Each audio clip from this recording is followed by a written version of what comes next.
Good morning, happy Wednesday. Welcome to Ozarks Fox AM Midweek. I'm Jeremy Rabe. I'm Maddie Conklin. I like that midweek. Midweek. We've made it to the midweek. Yeah, we have. And we're not lazy. No, but we posted about it. But we posted about wanting It was to Maddie's be lazy. idea. Lazy on a Wednesday. It's called, what is it called again? Selective participation. Yes. So today we are selectively participant. No, we're all in. We're all in. We're always all in. We're all in for the show, guys. Yes. All in for today's show. It's going to be a doozy.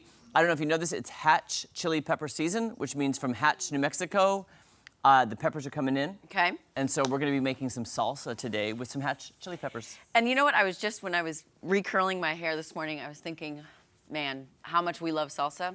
It could be something no one's ever wanted to see, the way we eat. You don't want to see heads that. up, be mindful when watching us eat salsa. Don't judge us. Don't judge us. It's one of my favorite food groups. Well, actually, the movie Twisters was based on how Maddie and I eat salsa. Yeah. So we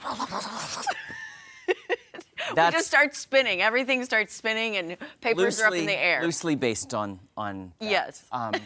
Did Ray get my photo? I wanted to give a shout out. Sorry, I just want to give a shout out quickly because please do. Eden Village, our friends across the street, and now they have Eden Village 1, Eden Village 2, they're working on Eden Village 3, and they have Eden Villages now across the country, all started right here with Dr. David and Linda Brown.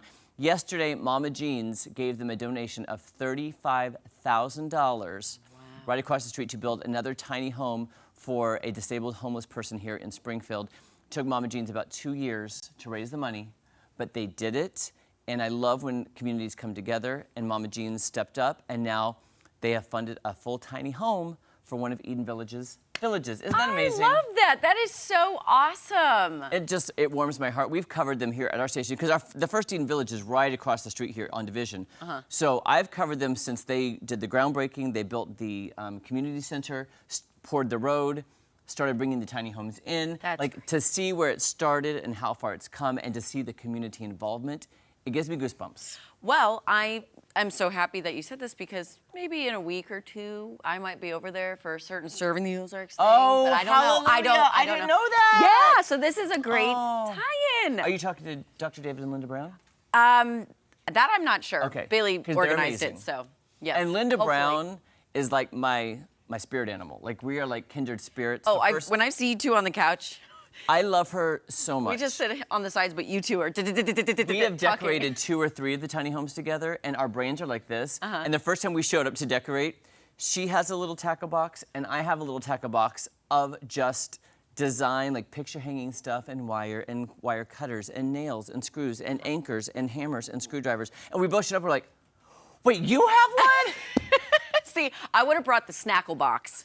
All the snacks for the day. Well, we could use snacks. You could always use snacks when you're, And hold on, really quick question. They bring in the tiny home, so they're Yes, like, they build them delivered on site, and then they deliver them to the location. You'll find out more in a couple weeks. I'm so excited. Yeah, you will. Yeah. But yeah, I was so happy. We love this community and how it comes together. And I know Jesse and Angela see that all the time. We get to cover a lot of different stories, but we like the feel-good stories. Yeah.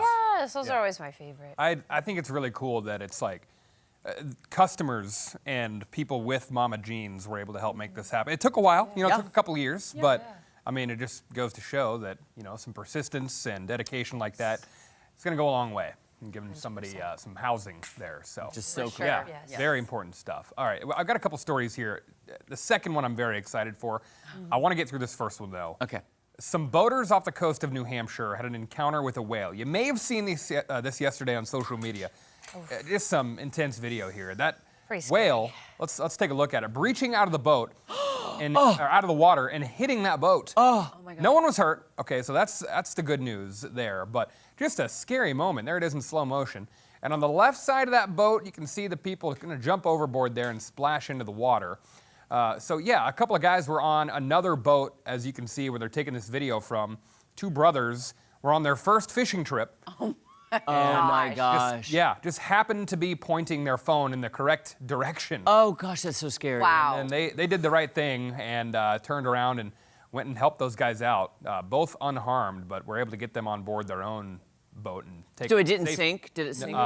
Capsized. Not sure if it sank, but my goodness. Wow. That's so scary. Now, terrifying. do we know, is this an act of aggression from a whale, or was it just like breaching? Yeah. And it was just like, hey, how's it going? Yeah, like That's where I believe that's the Gulf of Maine where where that's at. But yeah, it's Okay. like there's a bunch of, and it's one of my biggest regrets that I didn't do when I was there. But maybe after that, maybe it's a good thing I didn't do it. Yeah. But there's Be really safe. cool whale tours like that where you can go and like Bar Harbor, Maine, and even go down to New Hampshire does them too. But they have the big whale watching thing, so it's just very common. I mean, they're in their habitat. Yeah, so kind but of. we're you know? in their habitat. Yeah, And they're so- just chilling. It's Right. like, Yeah. hey, good morning. Right, and then, Yeah, you know. yeah. I mean, I'm sure a lot of folks at Lake of the Ozarks or Table Rock would love if a fish jumped in the boat. Right. Yes, yes. Yeah, it's totally different. Yeah. Jeremy, Yes. it's time. Okay, I saw the title. I haven't looked at the story yet, though, so I don't know Okay. what you're going to say. Let's tell them about it. Yes. We So gotta this one, I am equally as excited as you that you're about to be. A legendary musical performer looks to return to the stage and the spotlight at the Olympic Games. It's a better place because of you. Oh, Yes. gives me goosebumps every I say time. I just got chills. Variety Me is too. reporting that of the one and only Celine Dion will sing during the opening ceremony on Friday. Now, if she does, this will be her first performance since she stopped touring in December of 2022. That's when the iconic singer was diagnosed with stiff person syndrome. Dion has arrived in Paris. This was yesterday, but specific details are being kept quiet. We're gonna watch it, make sure. Variety reporting this. Part of me is skeptical, and I would hate for the pressure to be put on her like Oh that. gosh, But- that's what Yeah. makes me nervous. Maddie, okay, so Maddie and I were talking. I'd heard rumors of this a couple weeks ago. I just Oh, heard really? rumors. Okay. I mean, just rumblings. Yep. And then Yeah. Maddie had sent me something yesterday, and I was like, I won't believe it till I see it. Right, And B, right. I'm just so worried about her health, and it's such a large stage, and if something would go wrong, I will tell you this: in this instance, I will not be upset one bit if she lip I syncs. agree. Yeah. Yeah. I will not be upset because of agree. understanding her health and seeing the documentary. I support that because I don't Yes. want her to feel less than and that pressure to affect Oh, her. yeah. Yeah. Or even if she did like a recording of her and they put a video behind her and she stands there or something similar. I'm like fine with Like, that.